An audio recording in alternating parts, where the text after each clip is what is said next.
Ito yung desierto ng Tabuk, Saudi Arabia. Ngayon, bumabaha dahil umulan ng yelo. Ito yung daan na kung tawagin ay kalsada. Pero bago ang lahat, bago ipagpatuloy ang kwento ko rito, pwedeng paki-subscribe naman guys para sa aking nag-uumpisang channel sa aking YouTube. So magpapasalamat na ako sa inyo guys. Maraming salamat. So ito na tayo guys. Mag-umpisa na tayo sa ating kwento kanina na kung bakit nag-ulan ng yelo sa daan o ice. Dahil taglamig na kaya yan, umulan.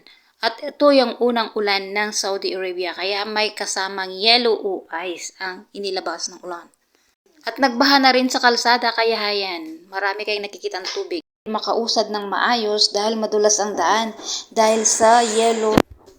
Kaya dahan-dahan lang yung mga sasakyan na umuusad sa daan dahil iniiwasan nila ang madulas dahil sa yelo na nakabalahan sa daan.